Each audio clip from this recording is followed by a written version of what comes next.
Even the other stations are tuned in too. The views and opinions expressed in this podcast by the host or the guest do not necessarily reflect the views of Paranormal Buzz Radio or its sponsors. Use of any materials produced by Paranormal Buzz Radio without express written consent is strictly prohibited. For information on everything Paranormal Buzz Radio has to offer, visit our website, paranormalbuzzradio.com. Like us on Facebook, follow us on Twitter and Instagram. Listener discretion is advised.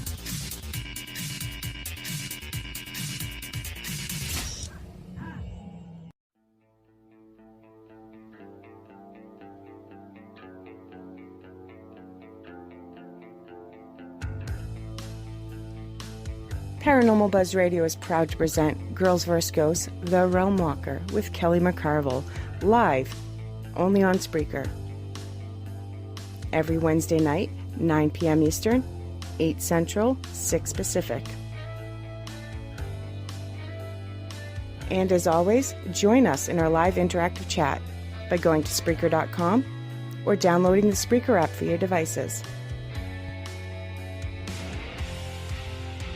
Kelly is a respected paranormal investigator and also a very gifted medium and brings a unique perspective into the paranormal field. Be sure to follow Kelly on all her social media at Facebook, Kelly McCarville Moonspinner, Instagram and Twitter at Moonspinner76, and on the web at mysticalmoonspinner.com. Ladies and gentlemen, here's your host, Kelly McCarville. Hello, everybody, and happy Wednesday night. Thank you so much for tuning in. It's been a couple weeks since I've been on the air, so I'm glad you guys remembered where I was at, because good lordy, these last 2 weeks have been craziness, and I wasn't always sure where I was at. So, but yeah, I've had a great time. So I just thought this show, instead of having on a guest, I would just come on. And I know I've been getting a lot of questions about the traveling that I've been doing, the places that I've been going to. And I thought that this would be a great opportunity just to tell you some of the experiences that I had, places I visited, and let you guys ask any questions that you might have. So what we are going to cover, as crazy as it sounds, is all going to have happened in the last 2 weeks. And that's just absolute craziness. So we are going to talk about Farrar Schoolhouse, Pennhurst, Gettysburg, the Lookout House, SpookCon Paracon, the Michigan Paracon, Canada, Mackinac Island. And then we'll go ahead and talk about what's upcoming, which is the Sally House, Edinburgh, and SilCon. So, yeah, we'll get that all covered in an hour, right? We can do that, huh? No, Fred, they didn't kick me out of Canada. I was a good girl. I tried to steal a rock, but I figured, they'd catch us and I'd go to jail and it would just be an unfortunate thing. So yeah, I have not had a show the last couple of weeks, because I was traveling, and we're going to go back to Farrar. My last show would have been when I had the Southern Gypsies on. And we had them on as a precursor to the event that we had coming up that weekend at the Farrar Schoolhouse. And it was a para-family fundraiser.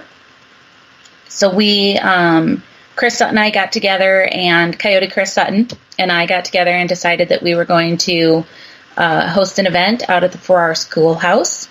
And we wanted to bring in some other talent that maybe hadn't been there before, or that people like to see. So we were very lucky to have Chris Nielsen of Paranormatic join us, and then the Southern Gypsies, Miss Ashley, Misty, and Holly were able to join us. And then we also had the wonderful Brandy Green come in.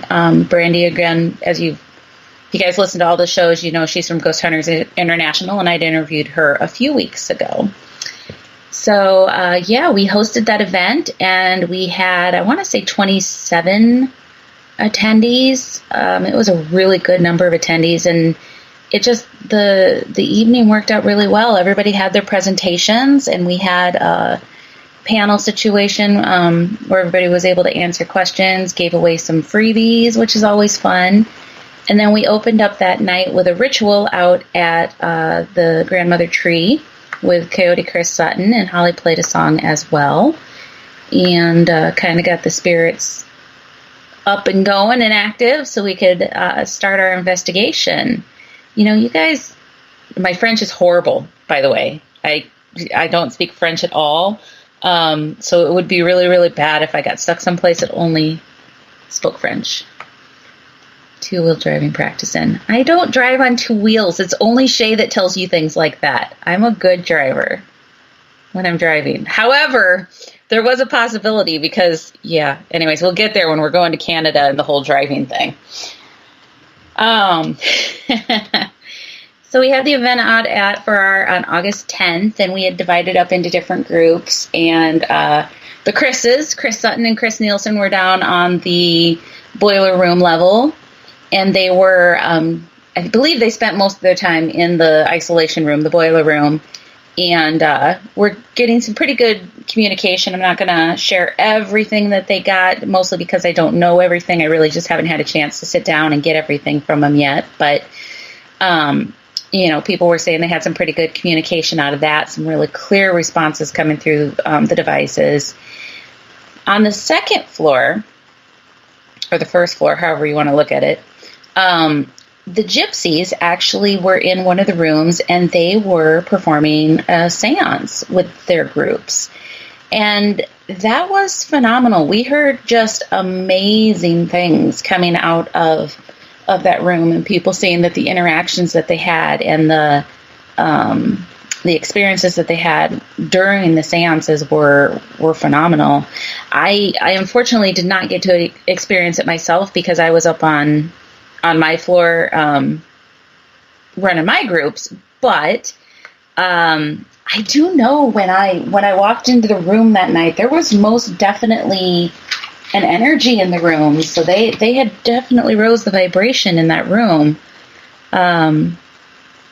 which it's funny. The gypsies are probably the most amazing group of people because they will crack you up. They are the funniest group of gals I've ever met in my life, and they absolutely crack you up. But then when it's time to get down to work, they know their stuff, and they sat down and they had it completely different vibe going on, and really good experience. So that was the Chris and Chris level. That was the gypsy level. They both had great experiences.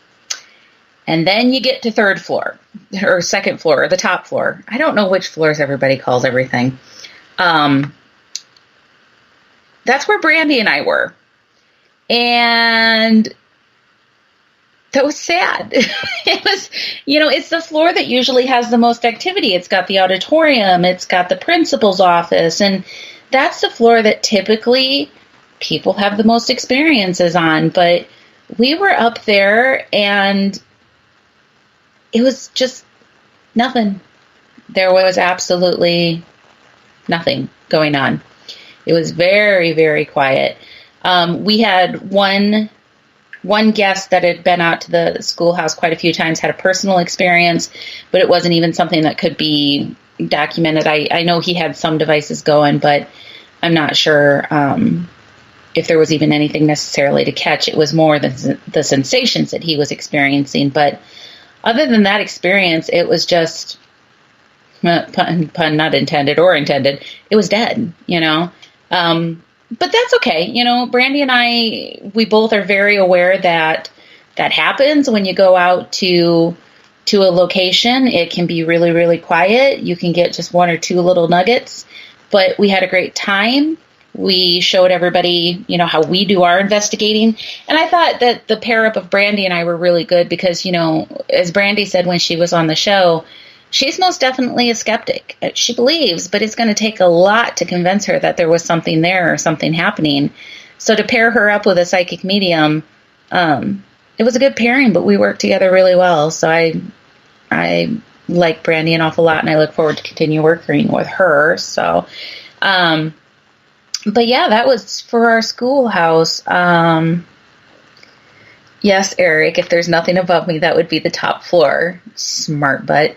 It's the top floor, but I don't know if they call it second floor or if they call it first floor, because technically, like, there's a gym and the boiler room and the bathrooms, which I consider that first floor, but I think other people call that the basement, which would then mean the next floor, which has the classroom that we did all our presentations. I'd call that the first floor, but I call that second floor, but other people call it first. I don't know. It's confusing. It's floors 1, 2, and 3 in my brain. Yeah. Yes, Darren, this was Brandy's first time at Farrar. It was funny because we were having a conversation, Brandy and I, and, you know, she's traveled all over the world. Like she said, when she was on the show, she's been to 6 continents and 40 countries. And where she hasn't been is around the Midwest. And she lives right here in the Midwest. So it's kind of funny that she's got places here that are still kind of on her bucket list. So it was nice to be able to bring her into Farrar. I wish I could have brought her into a location that wowed her socks off. But, you know, like I said, she's used to going into locations and knowing that you're not going to get activity everywhere. So she was okay with that. We had fun. We had a really good time. And there's more in the works, so stay tuned. You guys might be seeing more of Brandy as we go. But just before we move on to the next one, just a huge, huge thank you to, well, first off, Jim and Nancy Oliver, who own the Farrar Schoolhouse, for letting us host the event there. Will and Jacqueline Conkle, they're the ones who the fundraiser was for. So a huge heart out to them. And then, you know, just a really, really big thank you to Coyote Chris Sutton for helping host this event with me, and for the Southern Gypsies and Chris Nielsen joining us to help investigate. We really could not have asked for a better group of people. We were kidding. Chris rode to the event with me, and we were talking in the car, and it's like, it sounds like the beginning of a joke. The gypsies, the shaman, the medium, and the skeptic walk into a bar. You know, it's just like, you can't get a much different group of people, but yet we worked together really well, and it gave people all those different views of how to do an investigation and how we go about looking at things. So it was fun. We had a great time. All right. We're going to keep moving through things, guys. Like I said, if you have questions about any of this as we go, please drop them in chat. I'm trying to keep up with chat too, and I'm sure if I miss something, Miss Shay will jump in there and help me out. I'm reading back to make sure that I didn't miss anything. Okay, so from the Farrar event, I was home for one day because we were there overnight Saturday. So I came home on Sunday, was home Monday. Right after work on Monday, I started getting ready to leave for my Pennhurst trip. Yes. The lovely ladies of River to River Paranormal. I met them not quite a year ago, I think. And they had planned this quite a few of them are teachers or work in the school system. And so they had planned this kind of last hurrah trip to go on prior to school getting started back up, and they were going out to Gettysburg and Pennhurst, and they were making some other stops along the way. Unfortunately, I don't have enough vacation left to travel for an entire week, but I'll be damned if I was going to miss Pennhurst. I've wanted to go there so bad for the longest time, and so I couldn't pass that up. So, yep, I went to work on Monday. And then late Monday night, I took off to drive to where I was going to catch a plane to fly out to Washington, D.C. That was the closest airport I could really find because the gals were all staying in Gettysburg. I could find one closer, but it was ridiculously expensive. So flew out there. I made sure to let Shay know that I managed to cross all the state lines in one day. Yes, Darren, I did it without going to jail. But you land in Washington, D.C., coming out of the airport, you go straight into Virginia, you drive through Maryland, you get to Pennsylvania. So in the span of 2 hours, I'd been in 4 different states. It was kind of fun. I got there Tuesday morning, and that night was when we were supposed to be at Pennhurst. So we took off and drove to Pennhurst, which was a couple hours away from where we were staying. And this this asylum, it is, it's in the middle of nowhere. It truly is. You drive out all these little backcountry roads. There was more than once that Lisa Beal was riding in the car with me that we kind of looked at each other that if we started hearing banjos, we were going to be really concerned. But we finally head up this little road that you can't see anything, and you turn this corner, and there is Pennhurst. And there's this huge, huge building in front of you, and it's the Devon building, I believe, is the one that you can see. And I'm looking at that building thinking, this is phenomenal. And I was so giddy. This is the horrible part of me, guys. I know that I'm going to a state mental asylum where it was not great conditions and people were not treated the best. And I have to remind myself of those things because as I'm looking at this building and as we continue to look at the buildings, I find myself like giddy, like a kid going to Disneyland because I'm like, oh my God, I'm at Pennhurst. Look at this. Do you see this? This is crazy. Oh my God, you know. And I'd have to rein myself back in and remind myself this was a horrible experience for some people and I should maybe rein in my excitement a little bit. But these buildings there's so many buildings still standing and they're all these old brick buildings that are stunning and scary and intimidating. And they really do, if you guys have ever seen the pictures or the shows that they've been on, like Ghost Hunters, those walkways that run between all the buildings, I don't know what it is about those buildings, but or about those walkways, but it adds a creep factor to it. It definitely does. Now, we found out from the guy that works at Pennhurst that those walkways had actually been covered at one point. They were the walkways for the residents and for the staff, so they could go from building to building without being out in the elements. And when the covering for them came down, the walkways obviously remained there. But it almost looks like an observation walkway for cattle, because then in between all the buildings, there's these sunken areas that are filled with grass with the raised walkways around them. It just, I don't know, it had a very penned feeling to it, not to play on the Pennhurst name, but it felt like they were pens and these sidewalks, people would stand up and like watch the people on them. But there were so many buildings and we did get to just walk around and kind of experience it and see everything that was there. Unfortunately, you do not get to go into all of the buildings anymore. You only get to go into some of them. So we got to go into Mayflower, Devon, the basement of Quaker, I think. And Quaker's not one of the ones we got into. Quaker's one of the ones I wanted to get into. The other building that I just kept ridiculously being drawn to is called the Hershey Building.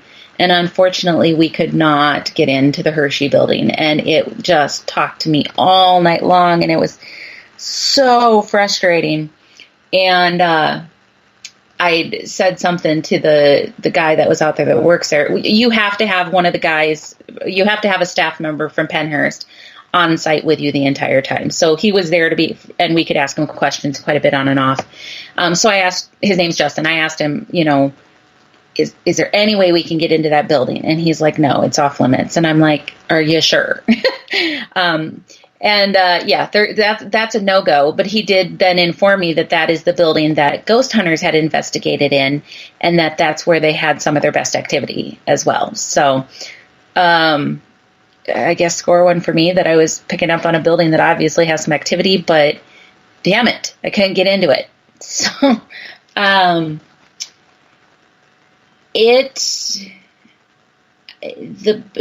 don't even know how to explain the energy that's out there. It's like everywhere you look, there's the visual part of it is so overwhelming at some points.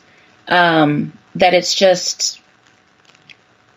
it's a lot to take in, but we we had some pretty cool experiences. You know, while we were doing our initial walkthrough, one of the buildings that's on there is actually a hospital. And it's a huge hospital, and it was just for the inmates that were there, or inmates, I don't know, patients, whatever you want to call them.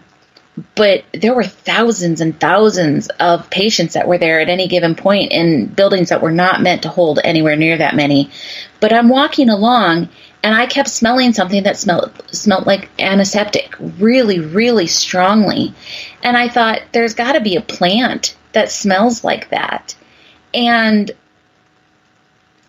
one of the gals that was with us, Amy, I saw her kind of walking around sniffing the air too, and I don't remember even how it happened for sure, but one of us said something about, do you smell? And we kind of both said together, antiseptic, like strong, almost make you pass out. It was strong. We did go back over there later that night to see if we could try to figure out what it was. And I mean, I'd already been trying to figure out if there were plants or something that were there that could make that smell. And I wasn't finding it. Like I said, neither could she. But even when we went back over and tried to do it again, not only could we not find the source of that smell, the smell wasn't there anymore. It was only during that initial walkthrough, and it was super, super strong. Okay, trying to keep up with questions here. Sorry, there's going to be a lot of ums tonight. My favorite part about Pennhurst, wow.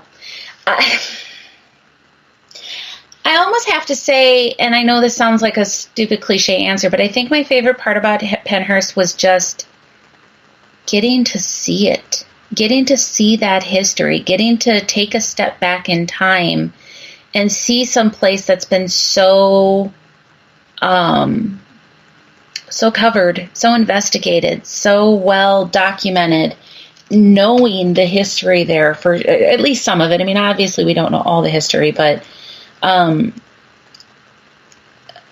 just being able to step back in time and experience that, I would say, is probably my favorite part of Pennhurst. I was telling Shay or Lisa or somebody, I can't remember who I was talking to, I really want to go back to Pennhurst again, because that first time I was out there, it was almost, I was so much in awe that I don't know that I truly allowed myself to experience Pennhurst the way that I would or could, because I was so distracted by everything that I was seeing. So now that I've seen it, now that I know what's there and I've had that chance to experience that energy and at least kind of know that I'm going to be okay out there, I want to go back and really get a chance to use more of my abilities to investigate the location and see who else wants to talk to me. I had spirits that were talking to me while I was there. Again, the Hershey building. So I did know at this point that that's a building, one of the buildings that ghost hunters had gone into. But guys, I've seen all the Ghost Hunter episodes, I think, but it's been a long time since I've seen most of them. I don't have cable, so I haven't seen the Pennhurst episode for the longest time. And after I got there, I had thought I really should have watched it again, but now I'm kind of glad I didn't, because as you can walk outside of all of these buildings and you can go up to the outside of them. So at one point we did go up to the outside of the Hershey building, just because that's a building I kept getting drawn to. And as I was walking closer, I had a spirit that started talking to me, and they're all kind of letting me do my thing. And so finally I'm sharing with them, and I got a little frustrated with the guide, but I get where he's coming from, because somebody asked me, well, what are you feeling? And I was telling them this guy's talking to me, and that, you know, mentally they were there, but the people in that building had more physical handicaps. And that I was drawn to one particular window, and they asked which one, and I said, it's on the second floor, and it's 6 windows in. And the guy kind of looks at me like, are you for real? And then he's like, so you've watched the episode? I'm like, well, I'm sure I have, but I don't remember it. Why? He says, well, that's exactly the room that they all had their biggest experiences in, too. So, that's fun for me when stuff like that happens, because I try not to know it. I try not to watch it again. I mean, is it buried, you know, I don't even know what season that show's in, you know, but 12 years ago, is it buried in there? I don't know. But that's where I was being drawn to. And the guy was really nice, the spirit that was in there. he was telling me that, he came in with some physical disabilities, but mentally most of the people in the building were fine, but that because they were mentally there, the staff didn't pay as much attention to them because they weren't as needy for behavior, basically. But because of that, they also didn't get to move as much. They didn't get that mobility things. And for him, at least, his mobility continued to deteriorate. And he got to a point where he couldn't walk anymore. And he had to kind of drag himself across the floor with his arms. And it was sad. It was hard to talk to him about all that. But,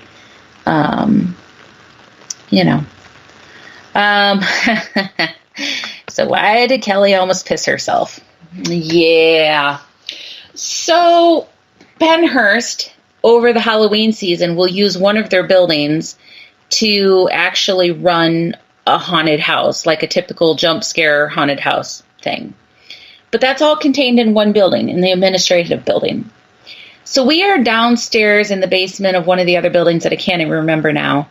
And it echoes a lot in those tunnels. So at one point, Lisa and I were trying to just get a little distance from everybody else, get everybody spread out so we could maybe have some experiences. And so we had wandered way, way, way down to the end of this super long tunnel and tried to do a couple things, wasn't getting much, and Lisa had wandered back. So here I am down at the end of this tunnel all by myself. Now, at the end of this tunnel, there's 3 sets of double doors. There's one on the left, there's one on the right, and there's one straight in front of me. So I use my flashlight and I peek down the one on the left, and it's just a short little tunnel with a couple doors, nothing all that exciting in there. I peek down the one on the right. It's a little bit longer and it has more doors. It's a little creepier, but still nothing significant down there. So I turned to the door that would have been straight in front of me at the end of the hall, and it's cracked open a little bit. So I tried to peek through the crack of the door to see what I could see, and I didn't see anything except just an empty room. So I went to the front of it. All these doors have a window on them, but this one seemed to sit a little bit higher, so I had to get up on my tiptoes and shine the flashlight through there. And there is this gray hooded figure standing inside of that room, and I let out a squeal.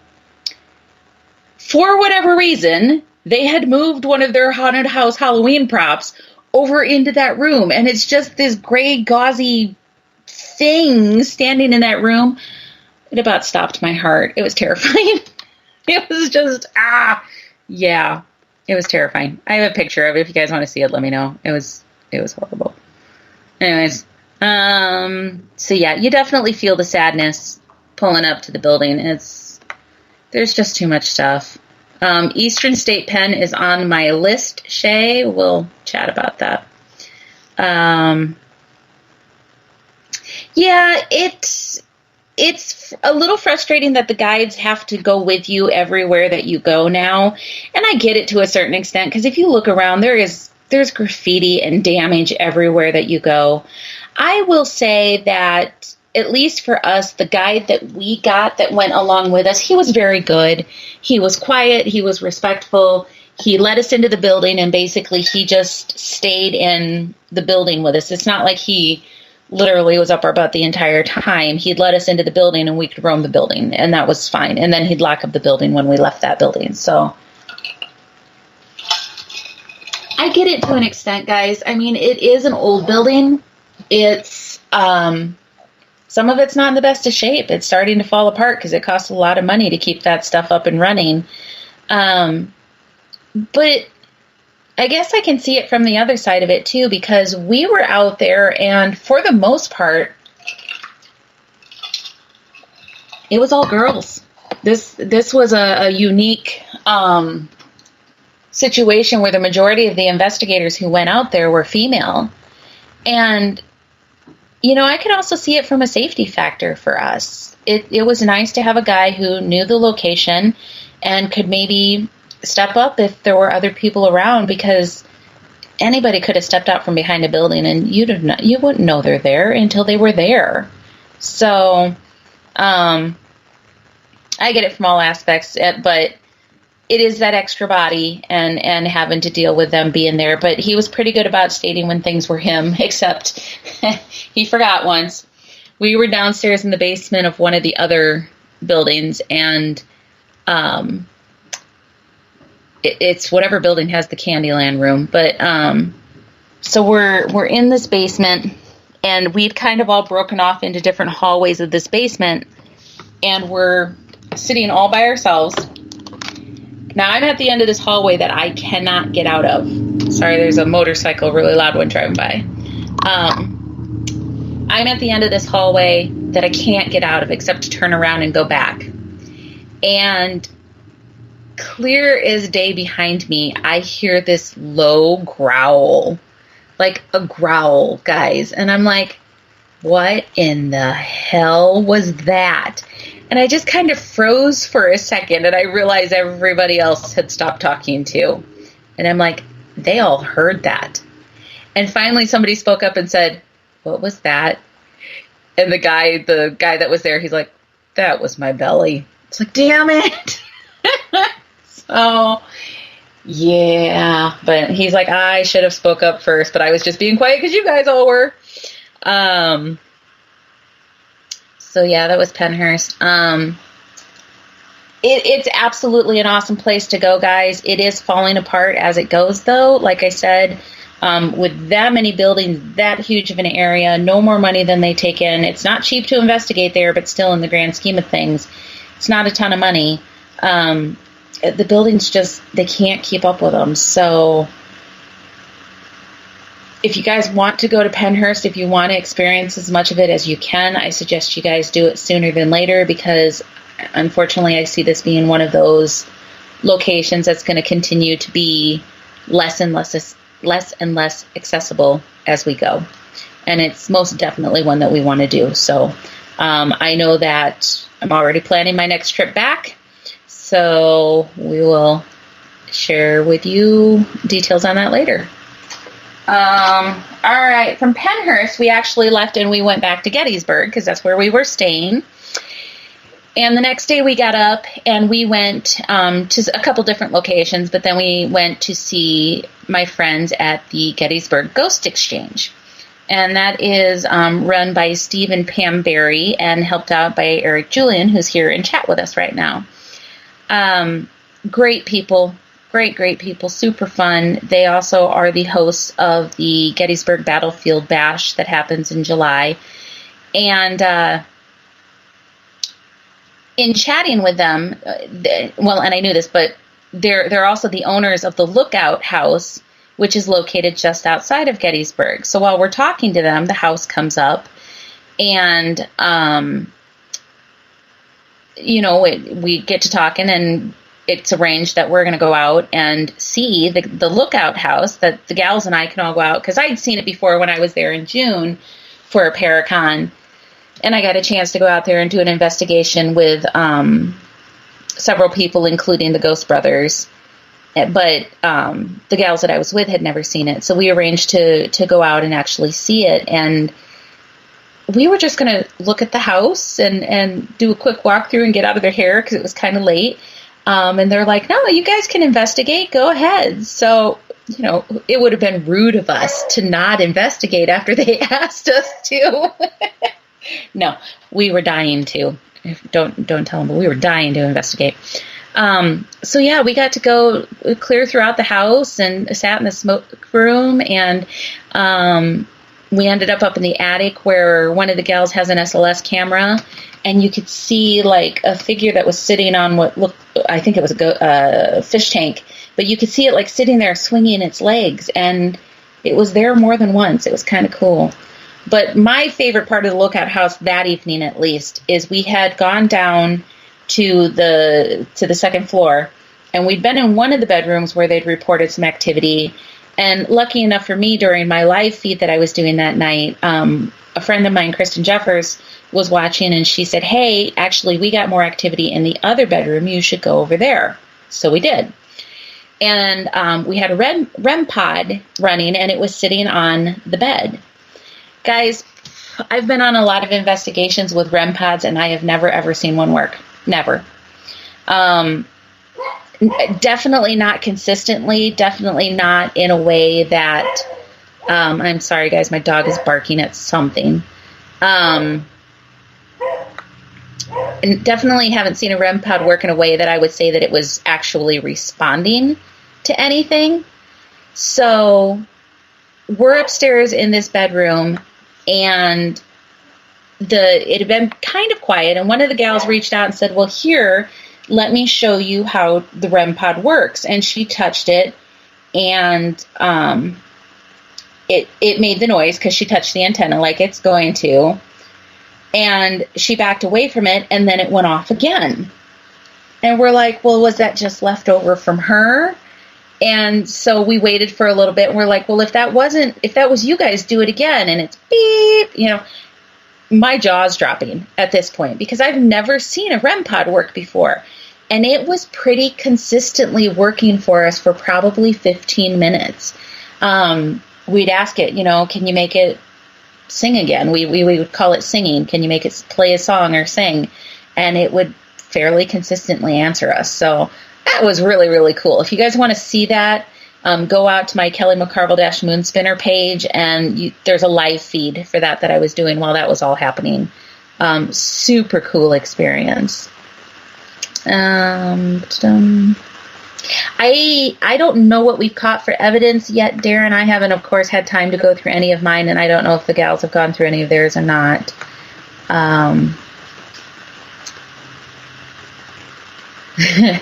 Yes, Eric, we're talking about you. Eric's awesome. He's so much fun. Yes, Ghost Brothers. They were there at the June Paracon that I was at Gettysburg with, and so I didn't technically get to investigate in the same area with them, but we did just a little bit of investigating together. But yeah, I got to work an event with them, which was super fun, and then got to see them last weekend too. So awesome. They are hilarious people. Yes, Darren, they do still have a show. I think it just started season 2, didn't it? I have no idea. Reading through questions real quick. Something about overnight guests. The Lookout House, and I call it the Outlook House all the time. If I've said it at all, it is the Lookout House, and it is a bed and breakfast. So you can definitely stay there too. Sorry, I'm running back through messages here.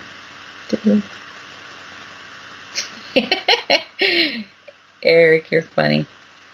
All right, so then we went back to Gettysburg after that, and I think I took off after that. I'm trying to think if we did anything else. I think it was pretty late when we got back, so I crashed, and then I had to get up and leave the next day. So, yeah. So after Gettysburg and Pennhurst, I came home. I got home on Thursday.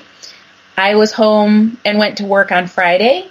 And Friday after work, I took off to go to DeKalb, Illinois, where the SpookCon show was happening. And that was held at the Red Roof Inn. And it was myself and Coyote Chris Sutton, Chris Nielsen of Paranormatic. Mike Rexecker was there. Trying to think. There was a bunch of people, Tom and Dustin, and there was a bunch of people there. Fred was actually in attendance for that one, I know, and a bunch of other people came by, but it was a fun event. Got the opportunity to speak at that. And then part of that event included an investigation of the Egyptian theater. I think that's all it's called. It's just the Egyptian theater. And so there used to be, from the sounds of things, there used to be hundreds of these Egyptian theaters all throughout the United States, but there's only 6 of them left. And this is the only one that they said is east of the Rockies or something like that. I don't remember. It's the only one left in the area by any means. But it's a really cool old theater. And for anybody who's from the Cedar Rapids area, it's kind of got that Paramount Theater feeling to it. Very nostalgic, obviously Egyptian themed, which is right up my alley. I love Egyptian. Had some pretty cool experiences there. One of them I didn't really share with too many people, but And it was weird because I got the information when we were down in the basement, but I actually got something that had happened out in the alley.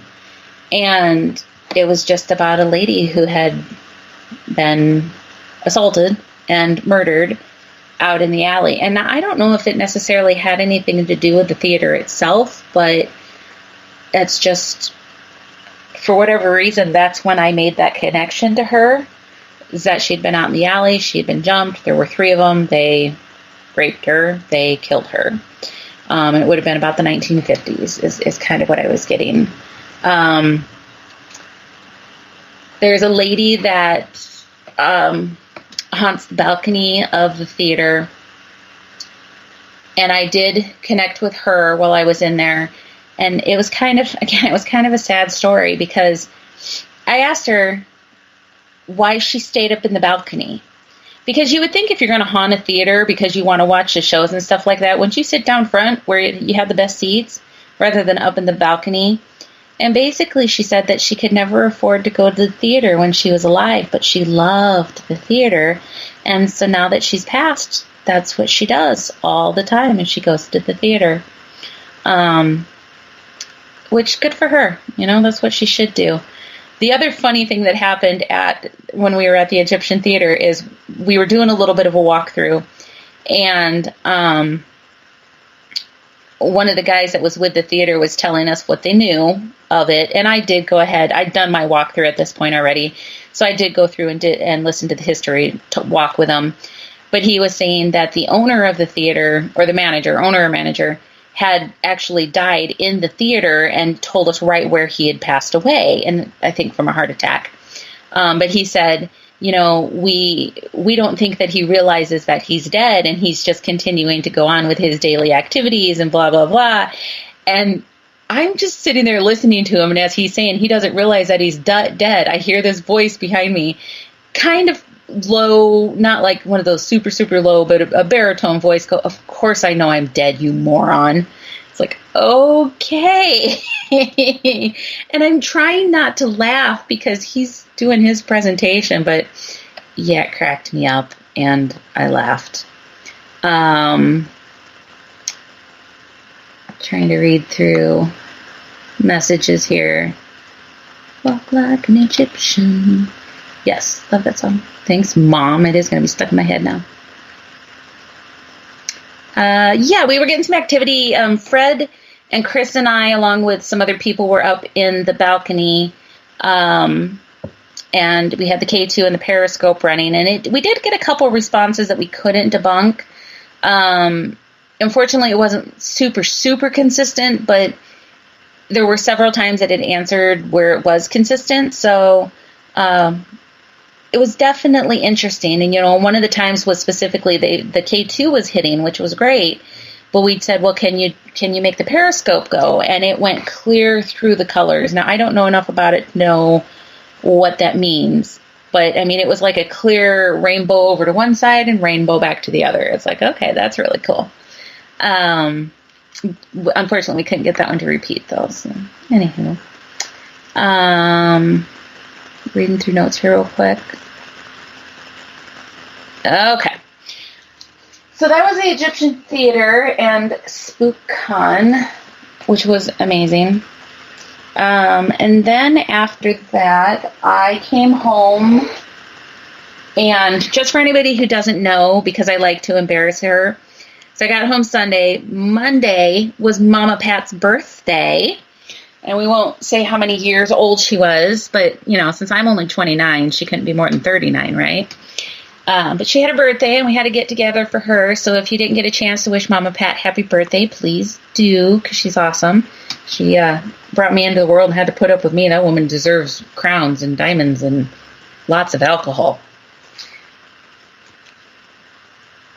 Had a couple days home to breathe and wash clothes. Thank God, because I was out of clothes. So I had a couple days home, and I got all packed up to take off to drive to Sault Ste. Marie, Michigan for the Michigan Paranormal Conference. This is an event that I had heard about a little bit over a year ago from Dan Class, and he had told me then, he's like, you need to come to this event. You need to come to this event. Eric, shush, I am only 29. I didn't go last year to the MI Paracon. And I sat home and I watched, well, I didn't sit home, I don't remember where I was, but I watched all the posts and I saw the pictures being posted, and I kicked myself every single time I saw something like, I should have been there, So I made sure to get signed up for it to be a vendor this year. And so took off and drove to Michigan. For anybody who does not know, Cedar Rapids to Sault Ste. Marie, Michigan, that's a long-ass drive. It is long. However, once you get into Michigan, it is beautiful because you are driving right along the Great Lakes the entire time. It is so pretty. So, so pretty. Did you know they have porcupines in northern Michigan? I did not know this. But yes, there's porcupines and it's super cool. The MI Paracon was held at the Keewatin Casino and Conference Center. And it's hosted by Brad Blair and a bunch of other people. And this was one of the big ones, guys. So this had, Grant and Rihanna Wilson, Steve Gonsalves, Dave Tango, the Ghost Brothers, Tennessee Wraith Chasers. It was Chris Smith and Mike. It had Brian Cano, James Zanito, Chip Coffey, Amy Bruni, Adam Berry. I'm going to forget people, so if there's anybody I forget who would happen to listen to this, please do not be offended. Dustin Berry was there. If I forget him, he would potentially be offended. Mr. Dan Class, of course, he's the one who suggested it to me. Just so many cool people were at that one. Mike Ricksecker was there. And it's huge. I mean, it's a huge event. Before the event even started, we heard that they had 1,300 tickets sold. So for a Paracon, yes, Nick Groff, Elizabeth Saint. I'll think of more as I go. I'm sure the Perrin family was all there. The family from the Conjuring story. They're super cool. I'll talk about them soon. Yes, Mike Couch and Robin Terry actually were in the same room with me. So I had a rock star room. I had an absolutely rock star room. So, the Kling brothers were there. So it was Dan in my row. It was Dan Class, the Kling brothers, another vendor, myself, Dustin Perry, Grant Wilson. And then you turn the corner, you've got Brian Cano, James Anito, Steve and Dave. The Ghost Brothers were in there. Mike Couch was in there. Robin Terry with Ashmore Estates was in there. This is all just my little room. It was, you know what? If you're ever planning on going to a Paracon, if you're trying to pick a big one to go to, it's a good one to go to. Super, super fun. A lot of these people that were up there this time, I had the opportunity to meet before, and I've seen them enough times at this point. It's weird to walk in and have, Grant Wilson come up and give you a hug. It's like, hey, okay, this is cool. But good people, just a super fun event, great presentations throughout the day. I unfortunately did not get to listen to most of them because I was up in my booth and pretty busy up in my booth talking to people. But super amazing fun event, lots and lots of people. There was an investigation Friday night that I did not attend, that after I had traveled around the next day, I had hoped, I kind of kicked myself that I didn't go, because I know they went to a ship, and I can't remember the name of the ship, but the next day when I went driving around Sault Ste. Marie, I saw an old battleship museum, and I'm pretty positive that's where they went, and it looked really cool, so I probably should have, but that's okay. Looking through questions here. Oh, yes, Johnny Zaffis. Johnny's a hoot. He seems so stoic most of the time, but after an event is done, he cuts loose. He is so much fun. I have not met Jason Hawes yet, but yep, Eric, that's what I was just going to say. I've heard rumor that he's going to be at the New Jersey Para-Unity Expo next year in May. So looking forward to getting a chance to meet him. There was something I was just going to say. oh my goodness, I can't remember what it was. It was about, hopefully it'll come back. But Friday Night Investigation, wish I'd have gone on that. There was a VIP dinner on Saturday that the vendors all attended, a wedding afterwards.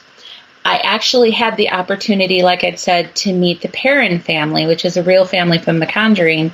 And this was, Andrea actually goes out and does a lot of events like this and book signings and all of that.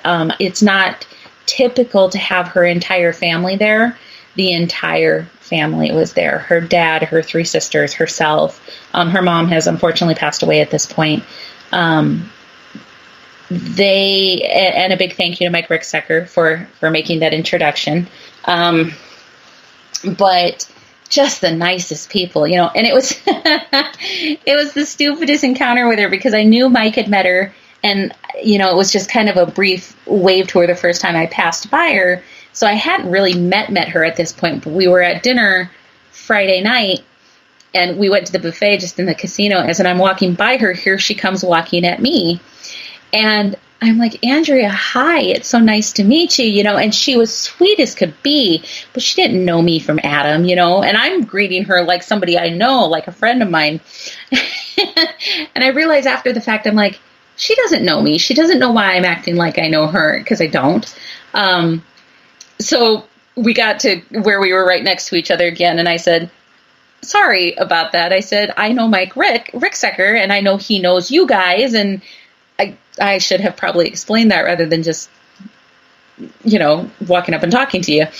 She's like, oh, that's great. You should come over and sit with us. And so I did the little fangirl thing. I'm like, no, I couldn't possibly. So I went back over to sit down with Dan and Rosa.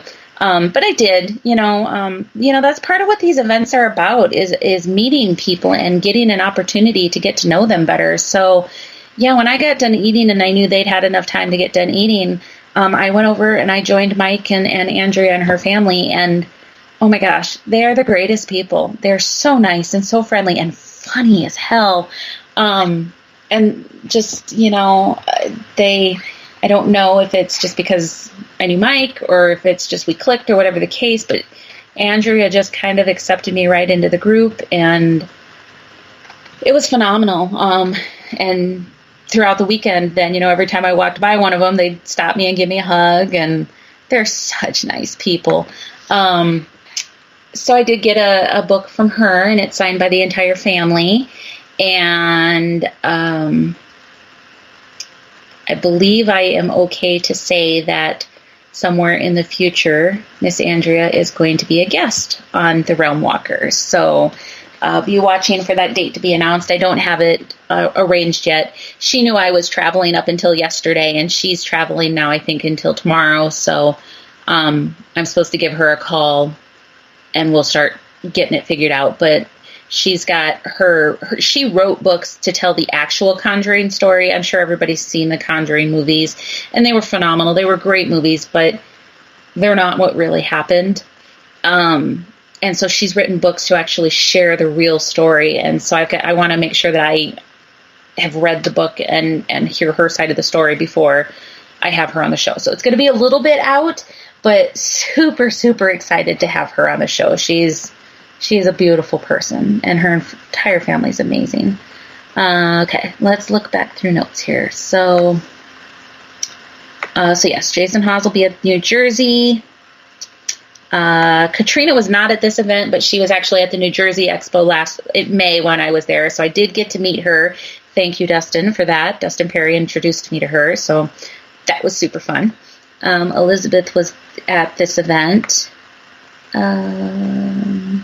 Steve and Dave, oh my gosh, they're the funniest people. They are just so carefree and always smiling and just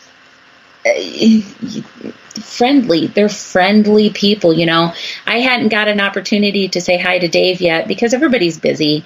And I was busy in my own booth, so it wasn't like I had a lot of time to go wander around and everything, but it finally happened that I was standing talking to somebody, and Dave goes walking by me, and he stops and he backs up. He's like, well, hi, it's good to see you. And, just such a nice guy, and phenomenal people. Anyways, again, guys, if you have questions about this, I'm just rambling. I know. So if you guys have questions about anything, holler, let me know. I'll tell you what I know and what I'm allowed to tell you guys.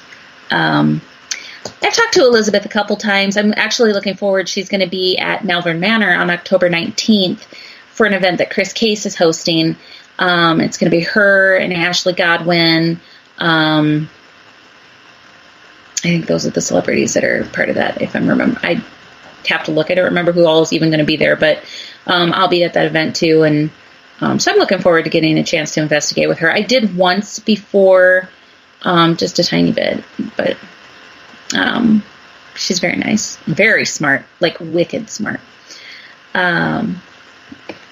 So that would have been the Michigan Paracon. When I left the Michigan Paracon, so Sault Ste. Marie, for anybody who doesn't know, it is right, literally as north as you can go in Michigan. Truly as north as you can go. Yes, thank you, Fred. Thank you. Johnny Hauser and Charlotte Hardin and Elizabeth are the names, and now Ashley Godwin will be there too. So great people, yes. Charla's amazing, and she'll actually be our guest Friday, so we'll get to talk to her. So when I left that show, we went. My friend Chris actually drove up to meet me, and so we went into Sault Ste. Marie just to see what was there, which is where we saw the ship that we're pretty sure that they had done the investigation at. And I have never left the country. In all the traveling that I have done, I've never had an opportunity to leave the country. And I had my passport because I thought I was going to need it for something. But I hadn't used it. And Chris, when he came up, his is about to expire, so he wanted to use his one more time. So we're like, you know what? We're this close to Canada. Let's just jump across the border and go into Canada. Seemed like a really good plan. I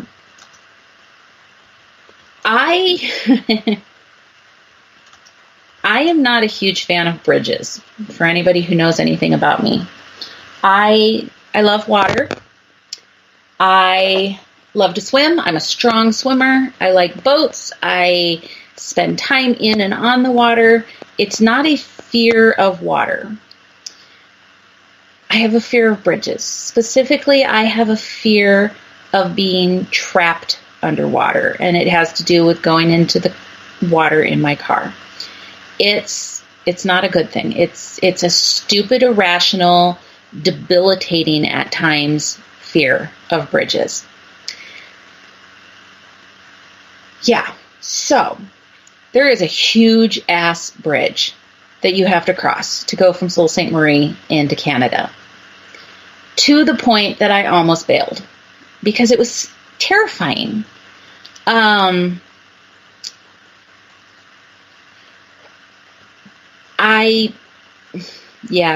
almost bailed, but I didn't.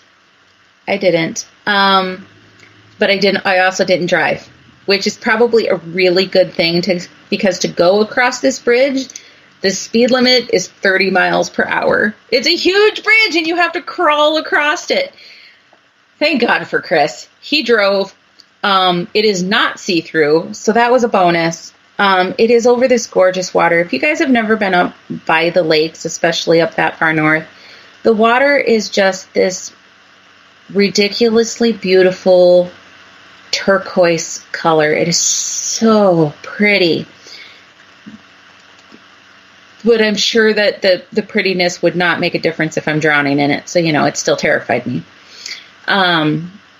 So Chris drove across the bridge and we finally went into Canada. So yay! I'm no longer a foreign country virgin. I've left the country.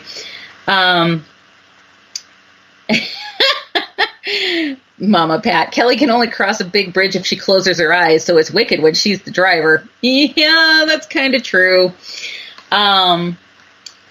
Went into Canada, stopped at the tourism center because, we were tourists. We acted like damn tourists, too. That's fine. But the guy there told us, that we should just walk a boot and told us that there was a boardwalk and all these places to stop on the boardwalk. So we just walked up and down the boardwalk, told us we had to stop and get a beaver tail. We did not know what that was, so we had to ask because we were concerned. So a beaver tail is the closest thing I can compare it to is like an elephant ear, but then they put all these different toppings on them. Oh my God, they're phenomenal. They're amazing. It happened that after, when we went in to get some breakfast, when we went into Sault Ste. Marie, Michigan, and as we're sitting there eating, we actually saw Keith Bailey and his friend John had walked by, and so I got their attention, and they came in and were hung out with us, and we arranged they were going to go into Canada too, so we arranged to actually meet up with them and have a beer, because we wanted to try some local Canada beer. So met up with them, had a couple drinks, got to sit and watch the water. We weren't there a terrible long time, but I can say that I left the country now. But we had to catch a ferry, because after we left Canada, we were going to Mackinac Island. Don't know what everybody knows about Mackinac Island, but this is, it's about an hour south of the northern border of Michigan. It's an 8 square mile island that's out in the middle of Lake Michigan. No, Lake Huron. I think Lake Huron. I have no idea. Mama Pat, which lake was I in? I don't know. They were running together. But Mackinac Island, you cannot get there by any means other than a ferry. So we had to make sure that we left Canada in enough time to get back to St. Ignace to catch the ferry. Here is where the wonderful thing happened. So I thought I was going to have to take the ferry from Mackinac City to go over to Mackinac Island. This is when I was trying to figure everything out, I thought that's where we had to leave from. Silly me did not look around. So as I'm talking to Chris, he's like, so do I tell you ahead of time or do I tell you as we're closer? I'm like, what do you mean? He says, there is this huge bridge that spans between St. Ignace and Mackinac City. Not only is it a huge bridge, it's a suspension bridge. So it bounces and it sways. Guys, as I'm telling you about this, my hands are sweating. Terrifying. That is the definition of terrifying for me. I didn't know if I could do it. But my only option was to drive down around the lakes, which was not an option, and I was terrified I was going to be able to do this. So he had told me about this a little before we left, went to Mama Pat's birthday that night, and my cousin Mary was there with us, and she just added to the terror by telling me that it's 2 lanes going one direction, and one of the lanes of the bridge is mesh, meaning you can see through it, because it needs to have room to bend and sway as the wind blows. And I'm like, oh my God, are you kidding? And this is how bad it was. She's telling me this, and I'm tearing up because I'm terrified. Thank God. Do you guys know that there's a ferry that goes out of St. Ignace too? If you didn't, now you do. Oh my God, I've never been so happy in my life to know that we did not have to cross that bridge. But we got to St. Ignace early enough that we were able to go. We saw this road that said Bridgeview. And so we drove down it because Chris wanted to see it, and I wanted to at least take a look at it. It's terrifying. It's absolutely terrifying. So I have pictures of it. I haven't posted any pictures. From the time that I got to southern Michigan up, I had basically no reception on my phone. So that's why I've disappeared for the last week. I just haven't had any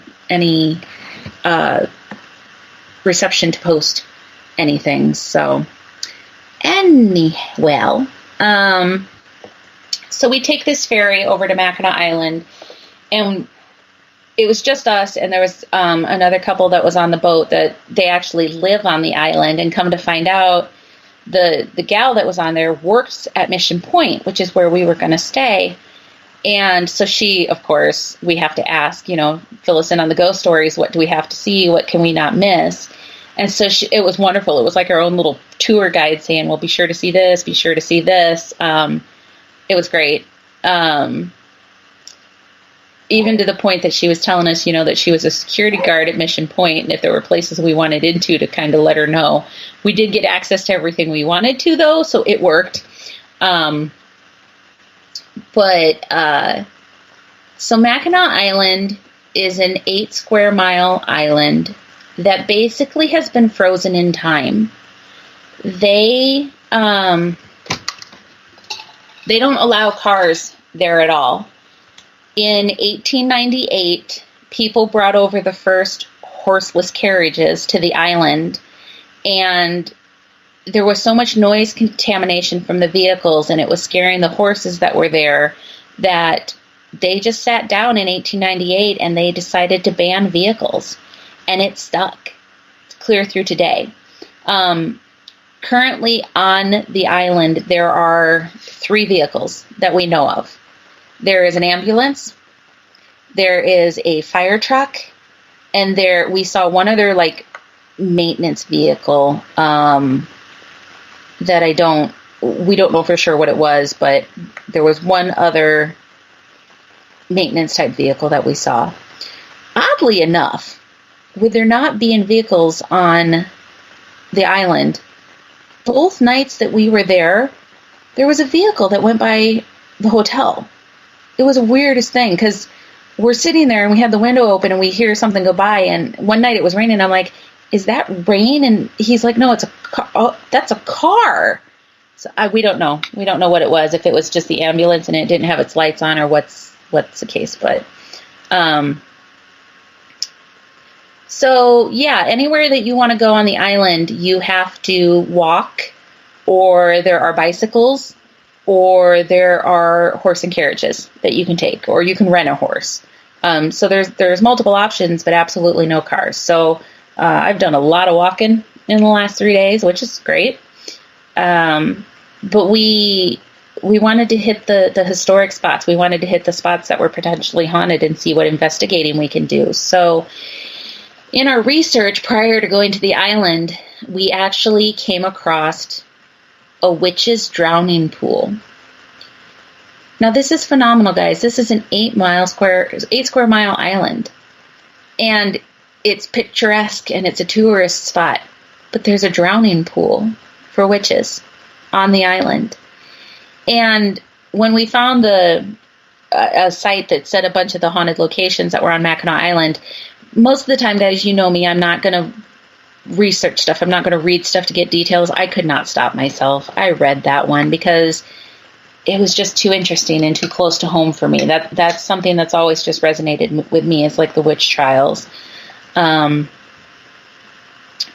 I did know that it was, they said it was within half a mile of Mission Point, and just that women were killed there by dunking them with a chair. So of course we had to go find that, and we did. And the weird part about it is, I almost want to say it's probably on Mission Point ground, because you come out of the hotel and you walk down to the road, you cross the road, and there's like a mini golf course, and there's a path that runs behind that, and that's where this tide pool is, this pool, and then you're at the lake right there. It looked like just a kind of a shallow tide pool, and we weren't sure that was the right thing. And this is where, if you guys don't know Chris Nielsen of Paranormal, he's an amazing guy. We couldn't tell how deep it was, but they were, the stories of this is that they drowned women there. They dunked them in a chair, so that means there has to be some depth. And the stories that we read said that I want to say that it said it was like 20 foot deep. We were trying to figure out how to tell how deep it was, and we kind of looked at each other like, well, somebody's going to have to figure this out. He's smart enough to know that was not something that was going to be comfortable for me, a witch walking out into a witch's drowning pool. So off come his shoes and socks, and he rolls up his pants, and he goes walking out there. And he's out several feet, and it had not gotten very deep. And we're starting to think, well, this can't possibly be the right place. And all of a sudden, he takes one more step, and he about loses his footing because it is a sheer drop-off after that.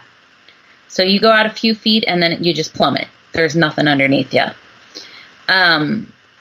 So we are 90% positive that's the right spot. Obviously, there's no way for us to know 100% that that's the right spot, but we're 90% positive. And we were getting interaction. We had not taken our equipment with us that time while we were trying to locate it because we weren't sure how much we were going to have to walk around and we didn't want to carry everything. So we were going to go back that night and investigate it. And it decided, of course, to rain. So it was the only bad weather we had was that night. It rained for a few hours. Otherwise, it was absolutely gorgeous weather, except for maybe it was a little chilly. But the next day, then we went back down there and tried to do some recording. Now, keep in mind, guys, we did do a recording. We're not sure what quality it's going to be because there's a lot of natural contamination between the waves crashing behind us. And it's just a windy place. Mackinac Island is super windy.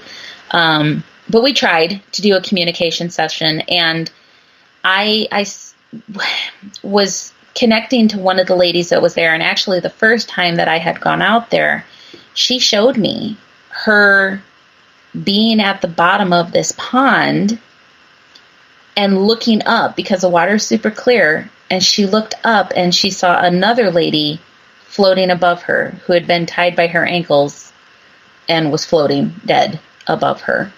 And it was just a little flash that she got. But yeah, so when we went back out, she was communicating with us. But it was kind of interesting. We got some pretty intelligent responses because as we're sitting there talking, several times we heard come through. We were using Spiritus. Several times we heard witch or witches come through there. And I was talking to her at first, and for whatever reason, I felt like I needed to put something of me in the water.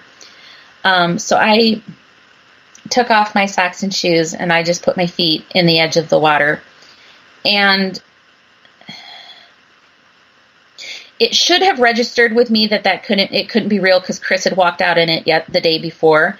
But as I went to put my feet into the water, it was almost like the water was electric, like there was an electrical current running through the water because I stuck my feet in and pulled them right back out because it hurt. It's like I got shocked. But then I put them back and it was fine. It just kind of tingled and buzzed around my feet. And I had Chris put his hand in the water later and he said he wasn't feeling anything really, but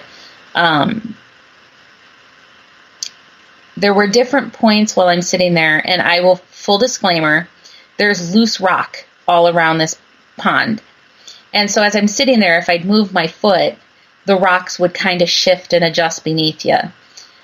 But there were other times that I was sitting there perfectly still, and it felt like like there was suction in the water kind of pulling at my foot. I tried to rationalize if that was just my mind making that up. If I was looking to see, can I see water movement at all? And I couldn't really see anything, but I can tell you that I felt that water suction, like it was trying to pull my foot deeper into the water. A little scary. But I was talking to her, and we were getting some communications from her.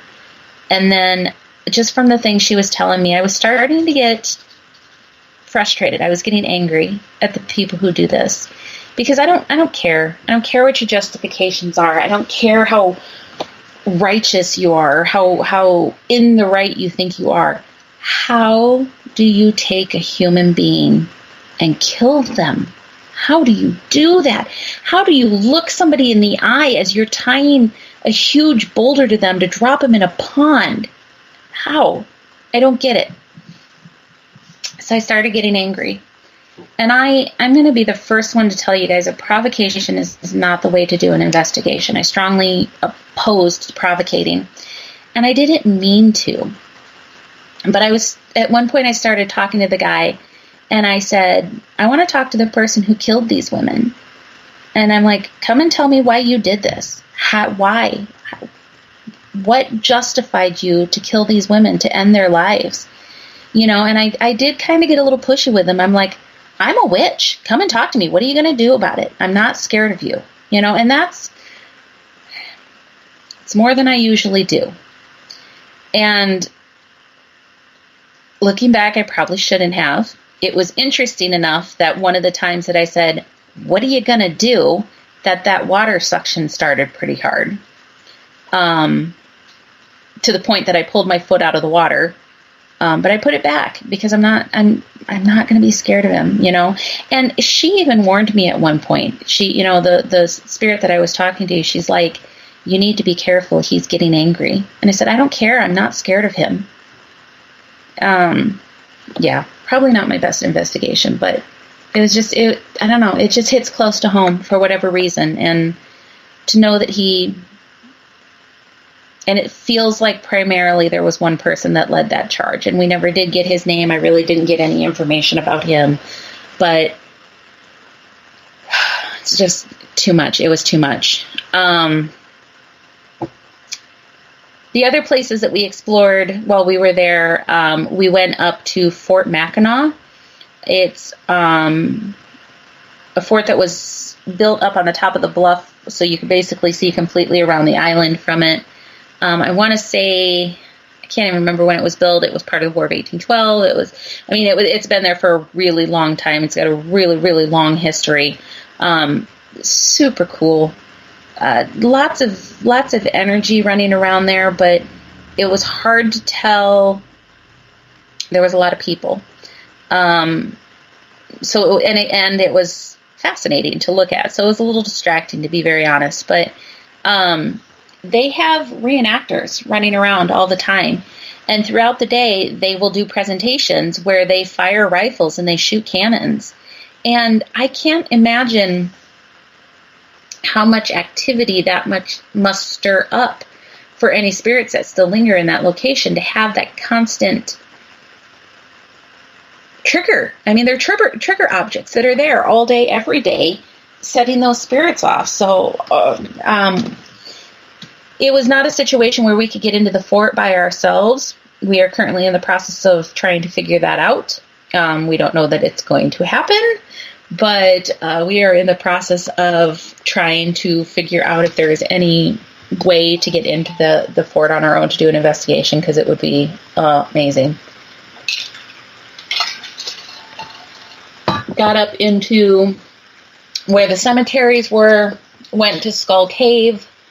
There's just so much to see, and so much to do out there that we don't even feel like we began to brush the surface of everything that needed to be seen and done there, and the places that we can investigate. And pretty much anywhere you go around there, you can investigate, because it's all historic. It started out as Native American ritual sacred ground and went from there. So there's so many areas to investigate. We just got home at 1:30 this morning, so we have not had any opportunity to go through anything that we've gathered. So we don't know what we've caught, but definitely we can share with you. I was hoping to have Chris on the show with us tonight just to kind of share some of his experiences too, but super phenomenal place. And if you don't get, if you're not going for investigating, if you don't get any place to go and investigate, it is a phenomenally gorgeous location. The food is amazing.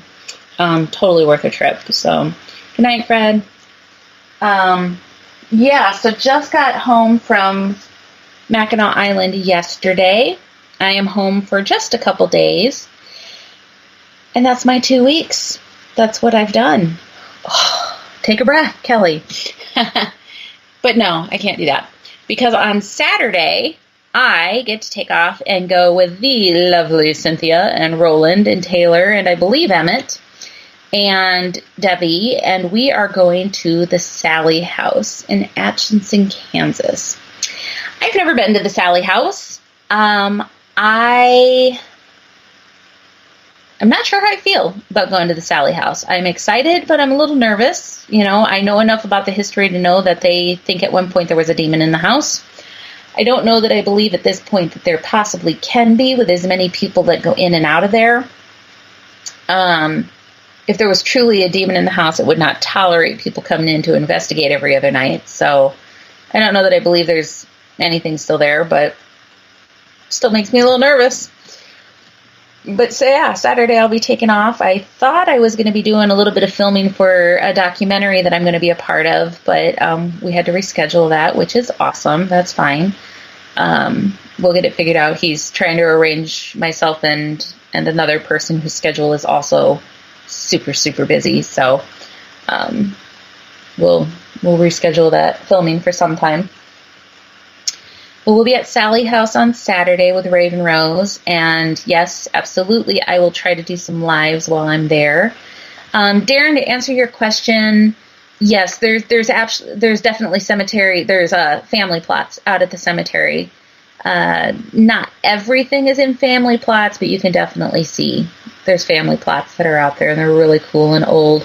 The Catholic cemetery is where we went in first, and it didn't seem to be as old, so when we crossed over to the other cemetery, that seems to be where the older graves are. And if I missed any other question, guys, please repost them. I'm trying to watch, but I may have missed stuff. After the Sally House, so that's on Saturday, and with this being Labor Day weekend then, I also got invited out to Edinburgh Manor on Monday night to be part of an investigation. So be watching for some live feeds for that as well. They will most likely be earlier in the evening because I do have to go back to work on Tuesday. The Muggle struggle was real. But yeah, I'll be a part of an investigation out at Edinburgh on Monday night as well, so we'll have some information coming from that. And then the following weekend, I will be at, where am I at? Is that right? Yep. I will be at SilCon in Mattoon, Illinois. Again, they've got a great lineup of people coming out to that event. Chad Lindbergh will be there, Coyote Chris Sutton, myself, Mike Ricksecker. I can't even remember who all is going to be there. But a ton of people. So if you're anywhere in the area that you can make it out to Mattoon, Illinois, comes to the SilCon, I believe it's free admission if I'm remembering correctly. Presentations throughout the day. It's going to be a really good time. Good people. And that gets me through next weekend. It's been a crazy 2 weeks, guys. I've had more than one person reach out to me and well, I have people reach out to me saying, oh my God, that seems amazing. It seems like you're having a blast, which I am. And then I've had the other groups of people reaching out to me to say, you must be exhausted. Please take care of yourself, which I am. I'm tired. It's been a long couple weeks, but I wouldn't trade it for the world. This has been a blast. And for everybody that has been with me on these trips, who has invited me out, like I said, a big shout out to River to River Paranormal for taking me with to Penhurst. A shout out to Chris Sutton, Gypsies, Brandy Green for being a part of the Farrar event, Raven Rose for Sally House, and especially Chris Nielsen. He's been a part of a lot of these events, and he's amazing. So I'm lucky. I'm a very lucky person, and I've had a blast. But yeah, I'm going to soak up my sleep days between now and Friday when I have to be ready to head out to Sally House. Trying to think what else I have coming up. So in 2.5 weeks, I'm going to be in Warsaw, Indiana at the Warsaw Parafest, and I'll be at that event with Grant Wilson, Johnny Zaffis, Dustin Perry, and there's a fourth celebrity that I can't remember. Not remembering who it is, but I'll be posting a flyer on that one as well, just so you guys can see it. That one, like I said, is in Warsaw, Indiana. First year for it, so I'm super excited about that. The Ames Psychic and Paranormal Expo is coming up on September 28th and 29th. That's at the Sheeman Building on the Iowa State University campus. That's the event that Mama Pat and I host, or one of them. And we're going to have, I think we usually have 60, 65 vendors at that show. And free presentations throughout the day. It's $5 admission. 2-day event. Super good time. I know we'll have Coyote Chris Sutton and Dan Class out at that one. And potentially some other fun folks. Raven Rose will be there. Chris Nielsen Paranomatic will be there. We'll have, good lordy, I cannot think of his name. Medium Robert Baca. Goodness. Robert wasn't able to make the last one, so excited he's able to join back in tonight. Or join back in at the Ames event. He was out of town for the last one, so he was well missed. He's super, super popular. He's an amazing medium. But yeah, just a lot of stuff coming up, a lot of things that I've done. So thank you guys for being so patient with me and hanging in there while I am crazily posting things and trying to keep up with everyone. If I did not answer any messages, or if it took a while for me to answer, please do not be offended. Between reception being absolutely horrible and just being busy and sleep deprived, I'm a little behind on messages. So if you've messaged me and I have not answered, please re-message me. I swear to you I will not be offended. We are about an hour and a half into this, guys. I'm going to go ahead and do my card drawing like I normally do for everybody on these shows. This will be just a one-card general pull. It may resonate with you. It may not. If it doesn't, that is perfectly fine. If it does resonate with you, just take the information and do what you need to with it. Tonight, I am drawing from the Spirit Messages Oracle. So this is just going to be general messages for everybody. I should have been shuffling while I was talking. Just a reminder of how you guys can find me. I am online at www.mysticalmoonspinner.com. Facebook is honestly the best way to keep up with me. It's my most active social media, and that is Kelly McCarville-Moonspinner. I am on Instagram and Twitter at Moonspinner76. And then I have a YouTube channel just under Kelly McCarville. Doesn't have a ton of videos, but I'm getting there. I'm slowly teaching myself how to edit videos. So, yes. Twatter. All right.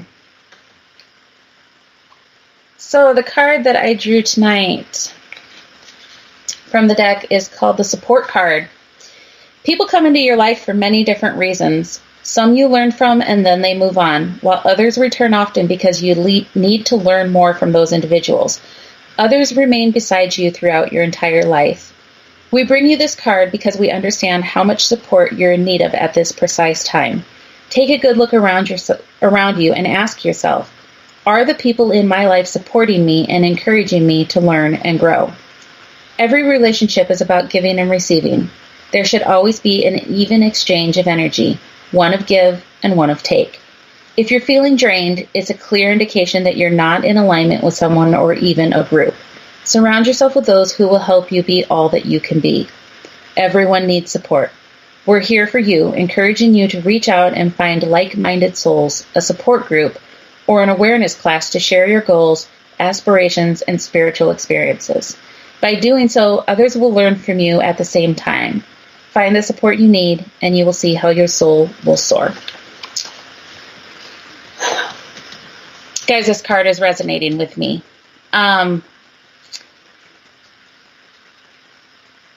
Sometimes in our drive of life, it's so easy to take a wrong turn and to get lost and maybe even to forget where it is that we're going. And we lose ourselves. We lose our direction. We lose our purpose. We lose the things that mean the most to us. And sometimes it takes just that awareness to make those change. And other times it takes something far more drastic than that to make us realize that we are not on the right path and we need to do something different. Those changes can be hard and those changes can be scary. But if you allow yourself to take a look at what you're giving and what you're receiving and stand up for yourself and say, I deserve better than this. It can be the hardest thing in your life, but it can also be the best thing that ever happened to you.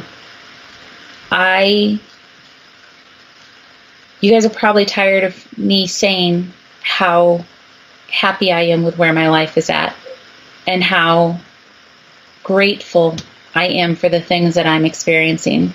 But I think that I say that as often as I do because I realize that I had taken a wrong turn, that I was lost and I had kind of lost my purpose. I wasn't being true to who I was. And I don't feel like I'm there anymore. You know, I took a step back. I regrouped. I took that grounding breath.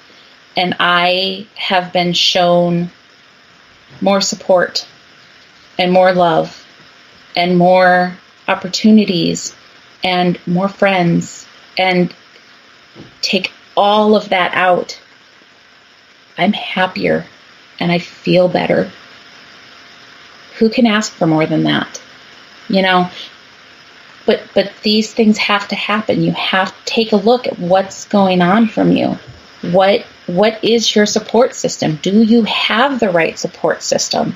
And guys, I think one of the biggest misconceptions out there, and I will be the first one to tell you that this is one of my biggest flaws. It is hard to ask for help. It is hard to admit if you're not okay. But sometimes you have to. Sometimes you just have to say, I need my tribe. I need my tribe to be there and support me because right now I don't know if I can do this on my own. So I'm going to say it again, no matter how sick of it you guys are of hearing me say it. I'm grateful every single day for my tribe. And I love you all. And I cannot tell you what your friendships and your support and your love means to me. It means the world. So I thank you very, very much. Hopefully that message resonates with you guys as well. All right. Enough of that sappy crap. All right. I think that's it for the night, you guys. Next week on the Realm Walker, next week is going to be September 4th. Is that where we're at? Can't keep track of where we're at. Yes.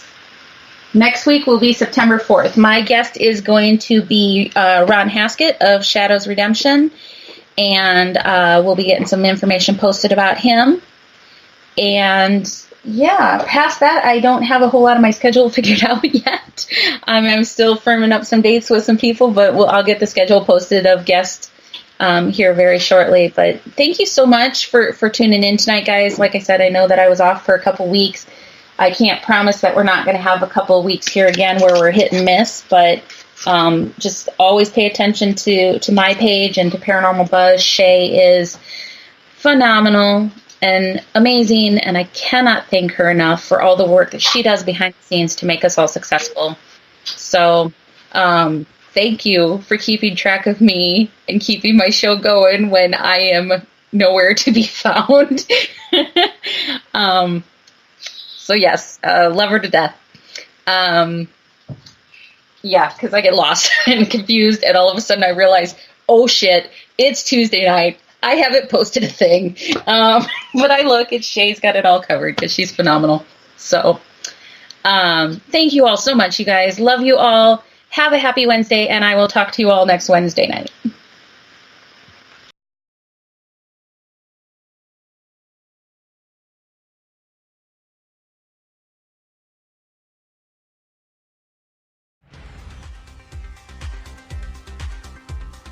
Thank you for listening, and for all things Paranormal Buzz Radio related, check out our website at paranormalbuzzradio.com. Like us on Facebook and follow us on Twitter and Instagram.